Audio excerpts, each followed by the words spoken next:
چلے جا رہے ہیں اسے واپس کتنا اوپر اٹھیں گے، اس پر بات کریں گے آج کے پروگرام میں۔ بہت ہی مشکور ہوں پروفیسر ڈاکٹر قیس اسلم ہمارے ساتھ یہاں پر موجود ہے، ماہر معیشت ہے، جانا پہچانا چہرہ ہیں، بڑی ریزنیبل مدبرانہ بات کرتے ہیں، کچھ ان کے اپنے خواب بھی ہیں، ان کے مطابق بھی چلتے ہیں۔ بہت بہت شکریہ ڈاکٹر صاحب ہمیں یہاں پر جوائن کرنے کے لیے۔ اس کے ساتھ ہی friends of economic and business reforms کے پریزیڈنٹ کاشف انور صاحب، سابق نائب صدر لاہور چیمبر ہمارے ساتھ یہاں پر موجود، بہت بہت شکریہ۔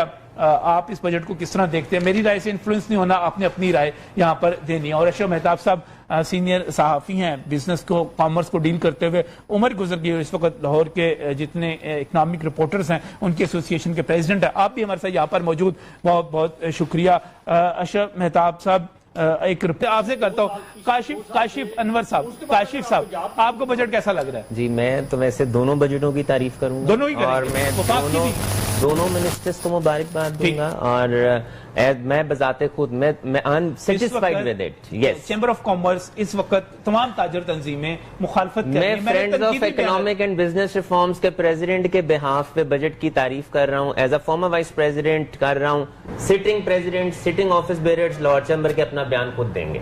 میں دونوں بجٹس کی تعریف کر رہا ہوں، وہ ابھی موجود تھے لاہور پر بیٹھے ہوئے، میرے مطابق اس سے بہتر بجٹ نہیں کر سکتے ان حالات میں جب ان ایکسپیکٹڈ ہے سارا کچھ۔ ابھی آپ کو نہیں پتا کووڈ نے آپ کے ساتھ کتنی دیر رہنا ہے، آپ کو نہیں پتا آپ کے لاک ڈاؤنز دوبارہ ہونے ہیں کہ نہیں ہونے، آپ کو نہیں پتا انڈسٹری چلنی ہے کہ نہیں چلنی، آپ کو نہیں پتا روزگار ملنا ہے کہ نہیں ملنا۔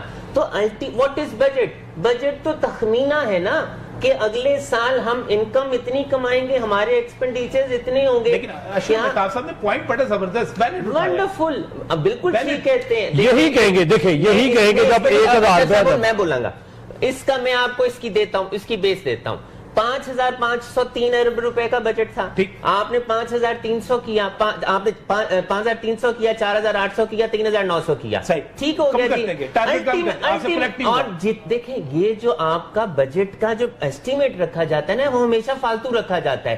اگر آپ 48% جو کہ بالکل ان ریئلسٹک ہوگا، وہ آپ اسی لیے رکھتے ہیں تاکہ آپ کے پاس کشن رہے۔ اس کا مطلب یہ ہوا کہ جو اب رکھا گیا ہے امید اس کی بھی نہیں ہے، نہیں ہوگا۔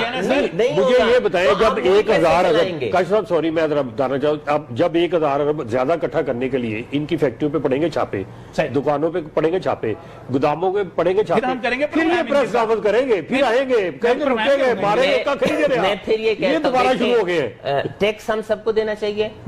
مجھے یہ بتائیے کہ برانتھر روڈ پہ ہیلتھ کی آئٹمز کا کیا کام ہے؟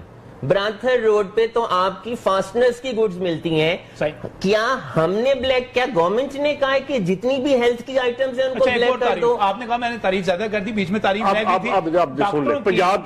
تھی۔ ڈاکٹروں کی فیس کے اوپر جو ہے وہ بھی 16% سے 5% پر آ گیا، طب کے آلات کے اوپر جو ٹیکس کی کمی ہے وہ بھی زبردست۔ میں آپ نے جو تعریف کی نا اس کا تھوڑا سا جواب دوں، اگر آپ پاکستان کو دیکھیں کہ آپ کیا اس کو اکنالج نہیں کرتے کہ آپ کے اسٹیٹمنٹ نہیں ہے کہا کہ آپ اپنے لے آفس نہ کریں۔ اپریل میں جون کے لیے آپ کا 13.25 تھا، 8% آپ کا انٹرسٹ ریٹ کیا، انہوں نے کہا آپ اگلے 2 سالوں میں ہم سے 4% لے کے ہم سے وہ پیسے لے لیجئے۔ کنسٹرکشن انڈسٹری کے لیے جو پیکج آیا، جو رعایات دی گئی، بڑا اچھا تھا، لیکن میں آپ کو پریکٹیکلی بتاتا ہوں، میں نے ابھی 2 روز پہلے شعیب نیازی صاحب جو کہ بھٹا ایسوسی ایشن کے پریزیڈنٹ ہے، میں نے ان کو فون کیا، میں نے کہا جناب جی بڑا زبردست پیکج آیا تھا اور بلیک منی بھی اجازت دے دی گئی تھی، تو شعیب بھائی مجھے بتائیے گا اینٹیں شیٹیں خوب بک رہی ہیں، اینٹیں بکیں گی تو مکان بنے گے نا بھائی، کنسٹرکشن ہوگی ہر جگہ پہ۔